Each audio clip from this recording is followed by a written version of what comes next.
빠시세 백만장자 간호사에게 하루 동안 딸 역할 해달라 부탁. 그 후 상상 초월 감동 스토리. 어느 흐린 날 아침, 28살 간호사 지아나는 비좁은 부엌 식탁에 앉아 수많은 청구서와 구인 광고에 파묻혔다. 그녀는 작게 한숨을 쉬며 깊은 외로움과 어깨를 짓누르는 책임감에 잠겼다.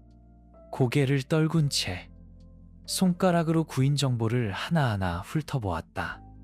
어떻게든 빨리 일을 구해야 해. 그녀는 나지막이 중얼거렸다. 어릴 적부터 고아원에서 자란 지아나는 의지할 가족 하나 없이 모든 것을 스스로 해결해야 했다. 하지만 최근 몸이 약해지고 잦은 어지럼증에 시달리며 불안감은 더욱 커져만 갔다. 수입이 없으면 병원비를 낼 수 없다는 것을 그녀는 너무나도 잘 알고 있었다. 절망에 빠져들 무렵 갑자기 휴대폰이 울렸다. 모르는 번호였다. 희망을 품고 전화를 받자 차분하고 권위적인 목소리가 들려왔다. 안녕하세요. 저는 캐리입니다. 남편을 돌봐줄 간호사가 필요한데 당신을 추천받았습니다. 지아나의 가슴이 철렁 내려앉았다. 이런 식으로 기회가 찾아올 줄은 꿈에도 몰랐다.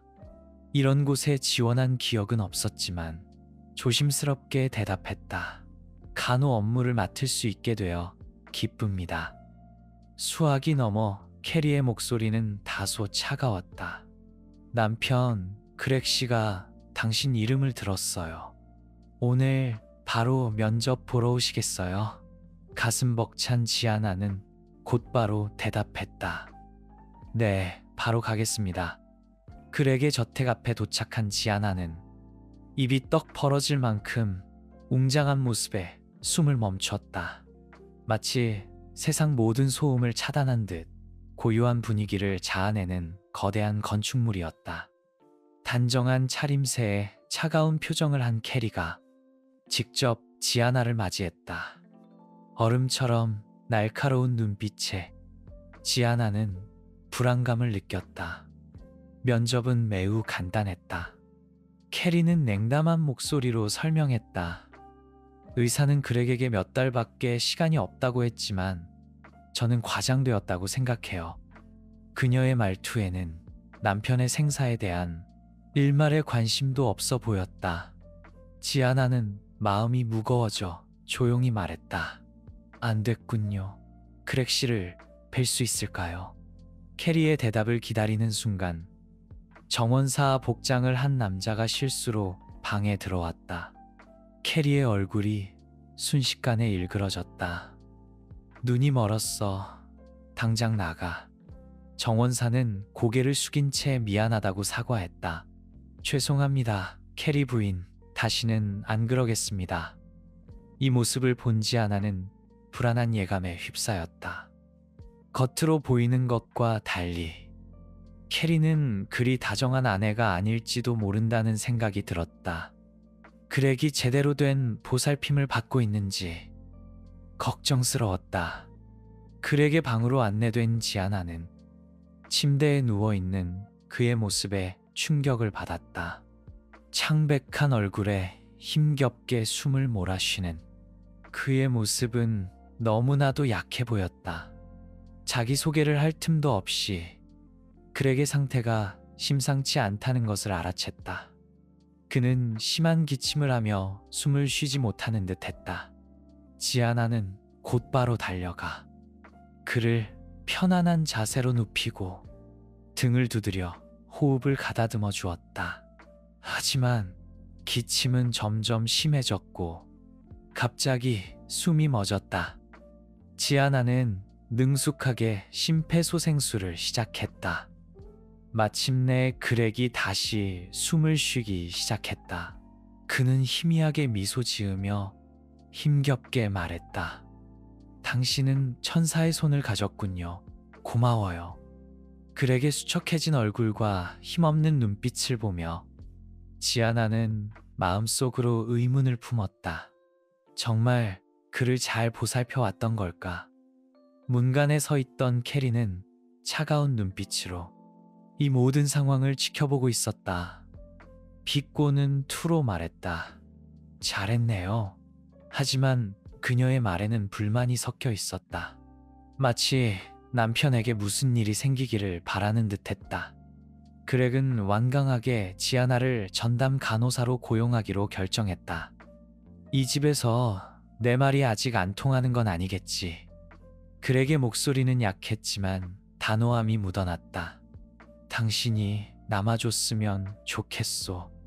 무거운 책임감을 느낀 지아나는 캐리의 차가운 태도와 그렉의 악화되는 병세에 대한 걱정으로 조심스럽게 부탁했다. 저에게 방을 하나 마련해 주시겠어요? 작은 소파라도 괜찮습니다. 그렉의 눈빛이 부드러워졌다. 가장 좋은 손님방을 쓰도록 하시오. 내가 당신에게 해줄 수 있는 최소한의 감사 표시오. 몇 주가 흘렀다. 지아나는 어느새 그렉의 집에 완전히 적응했다. 매일 정성껏 그를 돌보고 시간 맞춰 약을 챙겨주고 통증을 줄이기 위해 자세를 바꿔주는 등 최선을 다했다. 하지만 시간이 지날수록 그렉의 상태는 호전되지 않고 오히려 더욱 악화되는 것 같았다. 동시에 지아나 역시 점점 더 심해지는 피로감과 어지럼증에 시달렸다. 어느 날 아침, 지아나는 약 쟁반을 밀고 저택의 긴 복도를 지났다. 커다란 창문을 통해 햇살이 쏟아져 두꺼운 카펫 위로 따스하게 내려앉았지만 그녀의 발걸음은 무겁기만 했다. 그렉의 방에 들어서자 그는 창백한 얼굴로 침대에 누워 힘겹게 숨을 쉬고 있었다. 지아나를 발견한 그는 힘겹게 미소를 지었다. 아직도 날 돌봐주고 있군요. 제 책임이니까요. 지아나는 애써 미소를 지었지만 마음속 불안감은 파도처럼 밀려왔다. 뭔가 중요한 것을 놓치고 있는 듯한 느낌이 들었다. 그렉의 병세 뒤에는 어떤 진실이 숨겨져 있는 것만 같았다. 그 후 지아나는 조금씩 이상한 점들을 발견하기 시작했다. 그렉의 약 쟁반에서 가끔 모르는 약병이 눈에 띄었다. 의사의 처방 전에도 없는 약이었다. 그렉의 아내 캐리에게 물어볼 때마다 돌아오는 대답은 항상 같았다. 의사가 새로 처방한 약이에요. 걱정할 필요 없어요. 캐리의 태도는 지아나의 의심을 더욱 키웠다. 캐리는 남편의 병세에 이상하리만치 무관심했다. 그렉의 상태가 악화될 때마다 오히려 만족스러운 표정을 지었다. 지아나의 마음속에 불안감이 커져갔다. 뭔가 숨기고 있는 게 분명해. 어느 날 밤 잠자리에 들려던 지아나는 그렉의 방에서 심한 기침 소리를 들었다. 깜짝 놀라 방으로 달려가 보니 그렉은 침대에서 몸을 웅크린 채 숨쉬기조차 힘들어 보였다. 지아나는 재빨리 그의 곁으로 다가가 어깨를 잡고 말했다. 그렉 씨, 정신 차리세요. 숨을 깊게 쉬세요. 제가 여기 있어요. 곧바로 기도를 확보하고 호흡을 편하게 하기 위해 그를 앉혔다. 하지만 그렉의 상태는 급격히 나빠졌다. 얼굴은 더욱 창백해졌고 몸에 힘이 풀려 뒤로 넘어갔다. 심장이 쿵쾅거리는 지아나는 주저없이 응급처치를 시작했다. 가슴을 압박하며 간절히 기도했다. 제발 버티세요. 포기하지 마세요. 그렉의 몸은 축 늘어져 있었지만 지아나는 멈추지 않았다. 마침내 그의 가슴이 미세하게 움직였다. 힘겹게 숨을 들이쉬었다. 그렉은 눈을 뜨고 지아나를 바라보며 나지막이 말했다. 고마워요. 당신이 날 살렸어요. 안도의 한숨을 내쉰 지 아나는 아직 끝난 게 아니라는 것을 알고 있었다. 그렉을 침대에 눕히고 물을 먹인 후 호흡기를 조절해 주었다. 그때 문 밖에서 급한 발소리가 들렸다. 캐리가 방으로 들어왔다. 그녀의 얼굴에는 걱정스러운 기색이 전혀 없었다.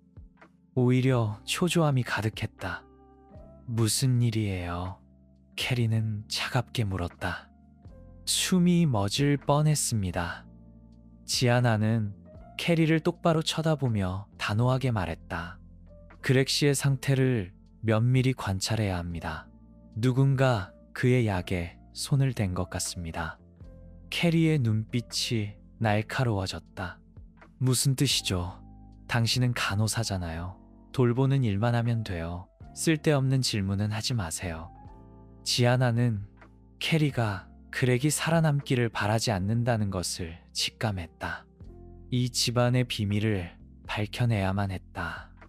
며칠 후 지아나는 더욱 경계하며 그렉의 약물 기록을 몰래 확인하고 모르는 약들을 사진으로 남겨 의사에게 보여줄 기회를 노렸다. 하지만 지아나의 몸 상태는 점점 더 나빠졌다. 복도를 걸을 때마다 보이지 않는 힘에 끌려가는 듯 했다. 어느 날 그렉의 침대 옆 탁자를 정리하다가 봉하지 않은 편지를 발견했다. 조심스럽게 편지를 챙겨 늦은 밤 자신의 방으로 돌아와 열어보았다. 편지의 내용은 충격적이었다. 친자 확인 검사 결과였다. 그렉에게 딸이 있다는 내용이었고 그 딸의 유전자는 지아나와 매우 유사했다. 지아나의 손이 떨리고 심장이 빨리 뛰었다.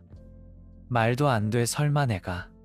믿을 수 없었지만 모든 정황이 그랬다. 다음 날 아침 그렉의 방에 들어서자 그는 힘없이 손짓하며 말했다. 지아나, 마지막 부탁이 있어. 그의 목소리는 약했지만 간절했다. 내 딸인 척 해주시오. 단 하루만이라도. 지아나는 방황했다. 단순한 소원이 아니라는 것을 직감했다. 그렉의 손을 잡고 나지막이 말했다. 네, 그럴게요, 아빠. 처음으로 아빠라고 불렀지만 마음은 진실했다. 바로 그때 캐리가 문을 열고 들어왔다. 손에는 서류와 변호사가 함께였다. 그래, 유언장에 서명하세요. 그녀의 목소리는 차갑고 냉정했다. 그렉은 마지막 힘을 다해 거부했다. 난 이 서류에 서명하지 않겠다. 쟤는 내 딸이다. 내 모든 것을 쟤에게 물려줄 것이다. 캐리의 얼굴이 일그러졌다. 그녀는 지아나에게 달려들어 방에서 내쫓으려 했다.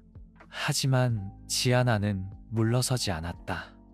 그렉의 마지막 소원을 들어주어야 했다.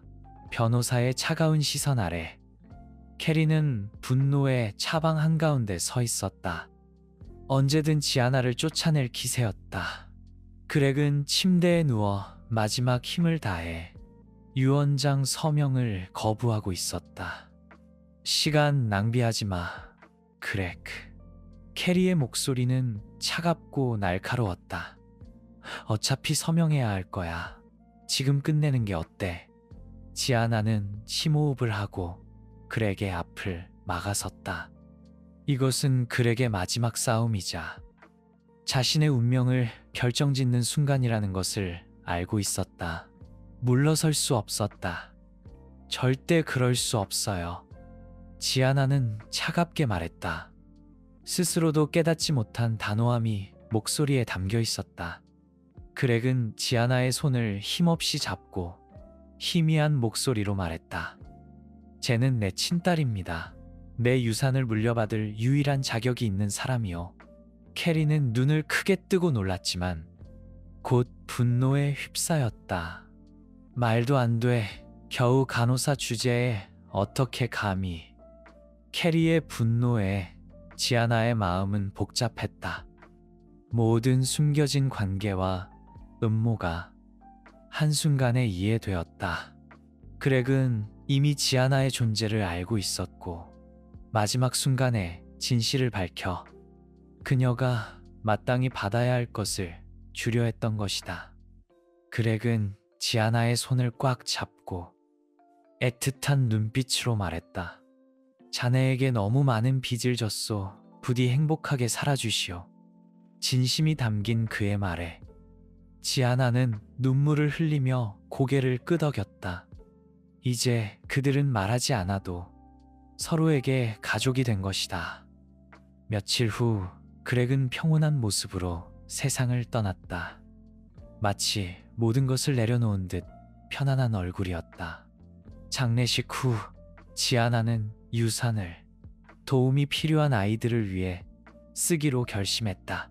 그렉의 이름을 딴 재단을 설립하여 자신처럼 불우한 아이들에게 따뜻한 보금자리와 새로운 기회를 제공하고자 했다.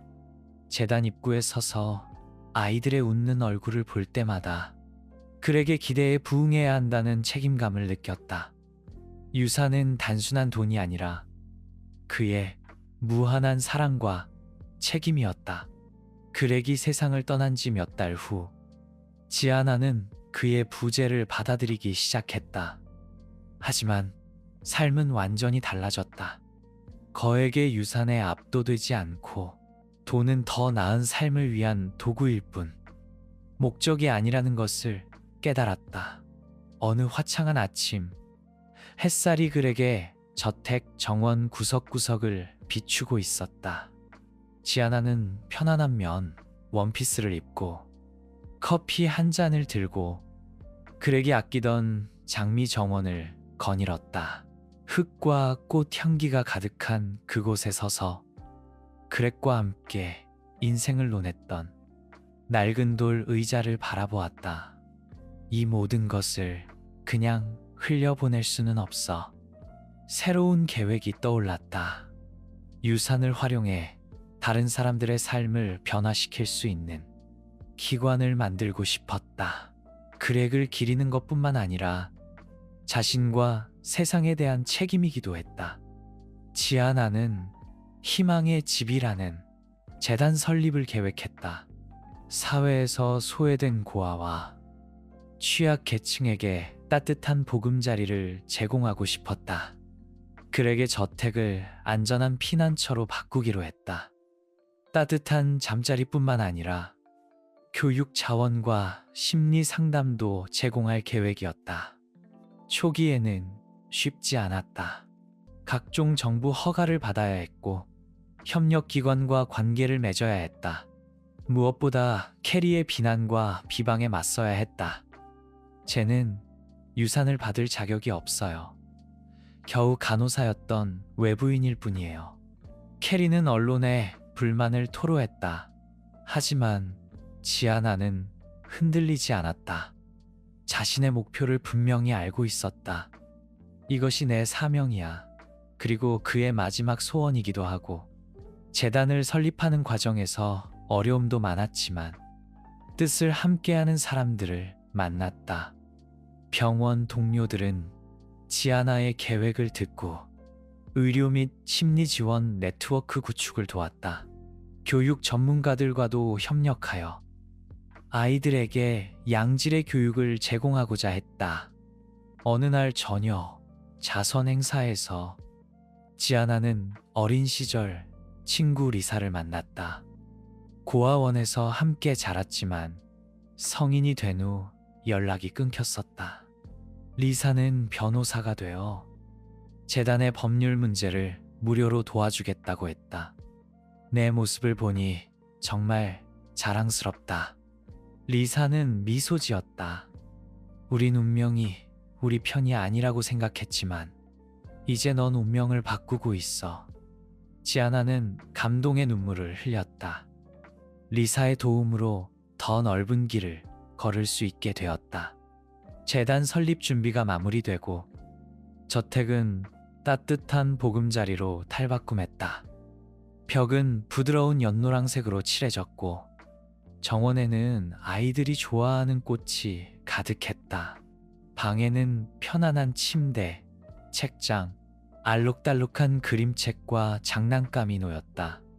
각 방에는 마음을 따뜻하게 하는 명언이 걸렸다.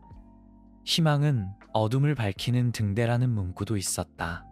개관식 전날 밤, 지아나는 창가에 서서 밤하늘의 별을 바라보았다. 만감이 교차했다. 그렉과 처음 만났던 날, 그리고 그들 사이에 특별한 유대감이 떠올랐다. 인생의 진실이 항상 아름다운 것은 아니지만 이 여정을 통해 강인함과 사랑을 배웠다.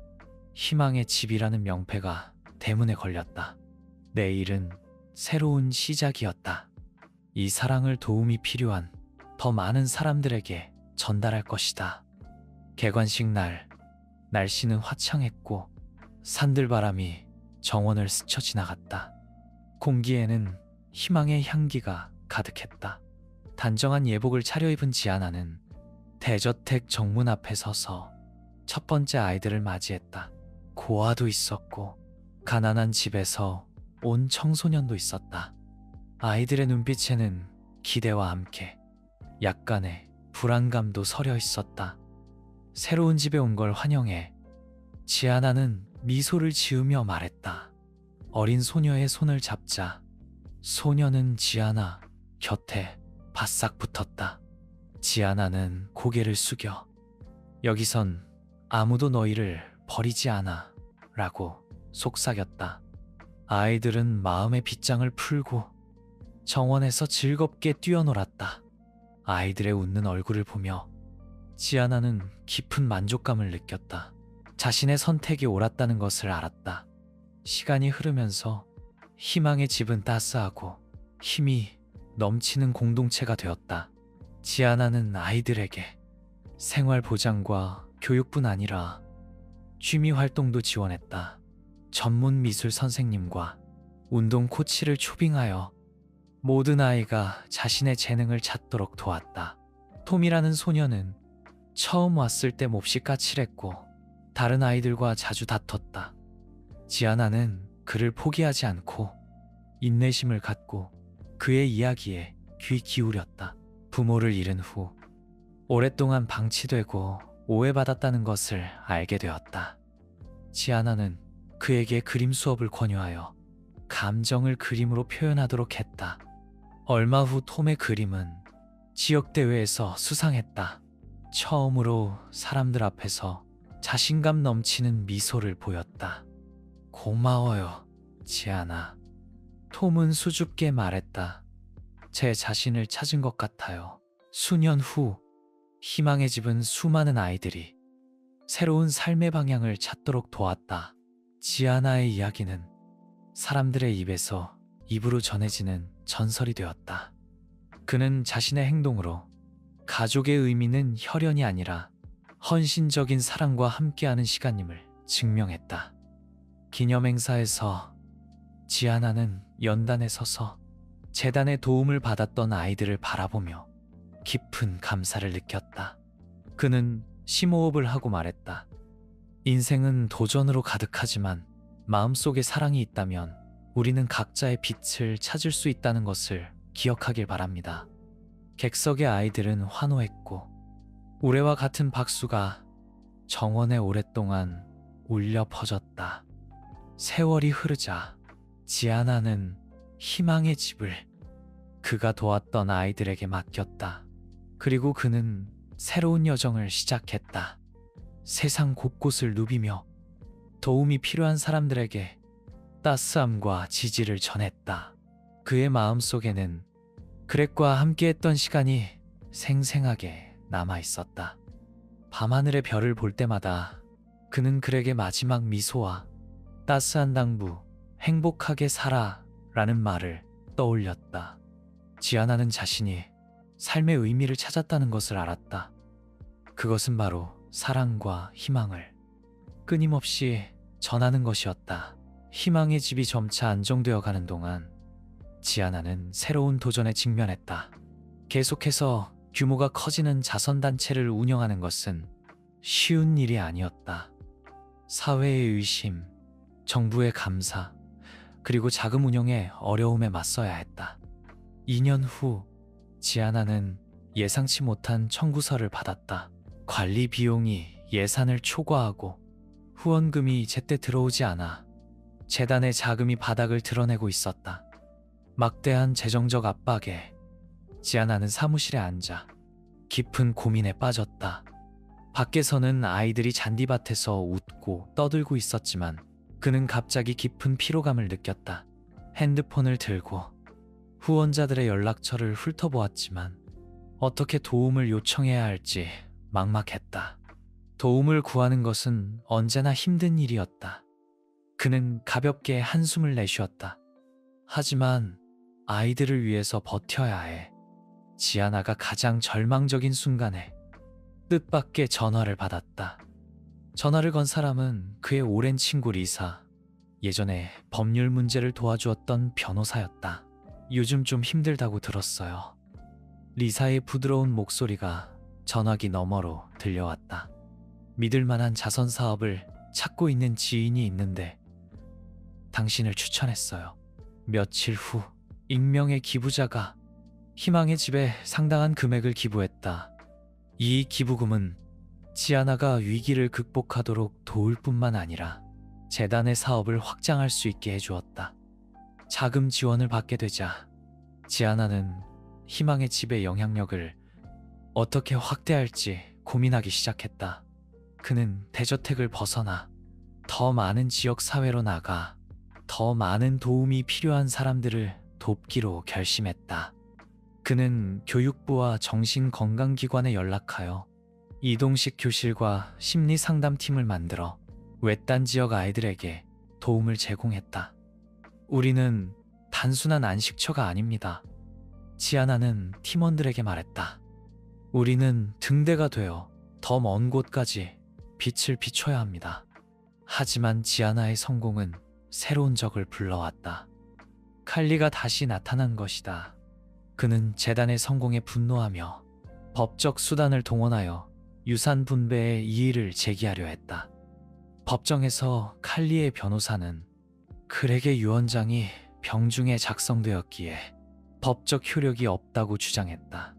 그는 이를 근거로 자산의 일부를 되찾아 희망의 집 운영을 방해하려 했다.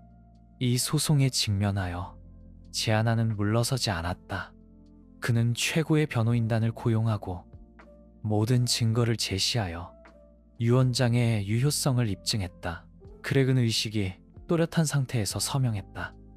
몇 달간의 심리 끝에 법원은 최종적으로 지아나가 모든 유산을 합법적으로 상속받는다고 판결했다. 판결이 선고되는 순간 지아나는 안도의 한숨을 내쉬었다. 이것은 단순한 개인적인 승리가 아니라 아이들의 희망을 지켜낸 상징적인 승리였다. 소송이 끝나고 칼리는 몹시 낙담했다. 그는 더 이상 재단 운영에 간섭하지 않았다. 지아나는 현관 밖에 서서 한때 적대적이었던 그 여자를 바라보았지만 마음속에는 아무런 원망도 없었다. 누구에게나 고통과 어려움이 있다는 것을, 칼리는 단지 자신이 의지하던 모든 것을 잃었을 뿐이라는 것을 알고 있었다. 그는 칼리에게 다가가 나지막이 말했다. 도움이 필요하면 우리가 여기 있어요. 칼리는 깜짝 놀라 자신의 귀를 의심하는 듯했다. 하지만 아무런 대답도 하지 않고 고개를 떨군 채 걸어갔다. 희망의 집은 전국적으로 유명한 자선단체가 되었다. 도움을 받았던 많은 아이들이 성장하여 이곳으로 돌아와 일하며 사랑을 더 많은 사람들에게 전했다. 지아나는 이 젊은이들을 보며 감사와 자부심으로 가슴이 벅찼다. 이건 단지 나의 사업이 아니에요. 그는 팀원들에게 말했다. 이건 우리 모두의 꿈입니다. 재단 기념 행사에서 지아나는 예상치 못한 선물을 받았다. 한 어린 소녀의 편지였다. 그녀의 이름은 루시였고 지원을 받고 있는 학생이었다. 편지에는 이렇게 쓰여 있었다. 저에게 집을 주셔서 감사합니다. 저도 언젠가 당신처럼 다른 사람들이 희망을 찾도록 돕고 싶어요. 편지를 읽은 지아나의 눈에서 눈물이 조용히 흘러내렸다. 이것이 바로 자신이 추구하던 의미. 사랑으로 한 사람의 운명을 바꾸고 희망으로 더 많은 사람들의 미래를 밝히는 것이라는 것을 깨달았다. 수년 후 지아나는 희망의 집 운영을 새로운 세대의 젊은이들에게 맡겼다. 그리고 그는 또 다른 여정을 시작했다. 세계 곳곳을 다니며 도움이 필요한 지역사회에 지원을 제공했다. 그는 모든 곳에서 글에게 정신이 이어지고 있음을 보았다. 그 헌신적인 사랑, 희망을 지키기 위한 불굴의 용기. 긴 여정 끝에 지아나는 글에게 저택으로 돌아왔다. 그는 정원에 서서 활짝 핀 장미꽃들을 바라보며 글에게 목소리가 들리는 듯했다. 해냈구나, 내 아이야. 지아나는 미소를 지으며 마음속에 평온함과 만족감이 가득했다. 이것은 단지 자신의 이야기가 아니라 수많은 사람들이 함께 이뤄낸 결과였다. 지아나는 평생 동안 사랑과 희망의 불씨를 전달했다. 그의 이야기는 수많은 사람들에게 전해져 사람들이 용기 내어 꿈을 좇도록 격려하는 전설이 되었다. 희망의 집은 계속해서 발전했고 매년 더 많은 아이들이 이곳에서 새로운 삶을 향해 나아갔다. 지아나는 이러한 사소해 보이는 변화들이 모여 사랑의 물결을 이루고 세상을 앞으로 나아가게 한다는 것을 알고 있었다. 그가 다시 밤하늘 아래 서서 반짝이는 별들을 올려다볼 때 그는 그것이 글에게 축복과 보호라는 것을 알았다. 미래가 어떻든 이 사랑은 영원히 존재하며 그와 더 많은 사람들을 밝은 미래로 인도할 것이다. 희망의 집은 5년의 시간을 거쳐 수많은 아이들이 인생의 방향을 찾도록 도왔다. 하지만 사회 환경의 변화와 수요 증가로 재단은 새로운 도전에 직면했다. 지아나는 기존의 자원과 방식만으로는 점점 더 복잡해지는 사회 문제에 대처하기 어렵다는 것을 깨달았다. 팀 회의에서 직원들은 재단의 미래 발전 계획을 논의했다. 교육, 심리 상담, 기술 지원 등 각 분야의 수요는 계속 증가했지만 모금 활동의 효과는 매년 감소하고 있었다. 모두의 얼굴에는 피로와 걱정이 드리워져 있었다. 새로운 해결책을 찾아야 합니다. 한 직원이 말했다. 더 많은 자금 지원이 없다면 확장 계획을 중단해야 할지도 모릅니다. 지아나는 회의 테이블 끝에 앉아 깊은 생각에 잠겼다. 그는 재단의 사명이 단지 눈앞의 아이들을 돕는 것뿐만 아니라 미래를 위한 기반을 다지는 것임을 알고 있었다. 하지만 그 길은 순탄치 않았다. 지아나는 희망의 집을 기부에만 의존하지 않고 지속 가능하게 운영할 방법을 고민하기 시작했다. 그는 팀원들과 논의한 끝에 새로운 모델인 사회적 기업화를 도입하기로 결정했다. 이 모델은 재단의 사업을 자립시킬 뿐만 아니라 더 많은 자원과 지원을 유치할 수 있게 해줄 것이다. 그들은 교육 및 아동 발달과 관련된 일련의 제품들을 개발했다. 예를 들어 그림책과 같은 것들, 교구와 아동 심리, 건강 프로그램을 개발하고 이러한 제품 판매 수익금을 재단 사업에 지원하기로 했다. 우리는 단지 사람들이 더 나은 삶을 살도록 돕는 것뿐만 아니라 사회를 위해 희망과 능력을 갖춘 차세대 시민을 육성하고 있습니다. 지아나는 발표회에서 말했다. 새로운 모델을 도입하는 초기 단계에서 지아나는 사업 파트너를 찾아야 했다. 바로 그때 뜻밖에도 칼리에게서 전화가 왔다. 파트너를 찾고 있다고 들었어요. 전화 너머 칼리의 목소리는 차분했고 더 이상 예전처럼 적대적인 여자가 아니었다. 지아나는 잠시 침묵했다.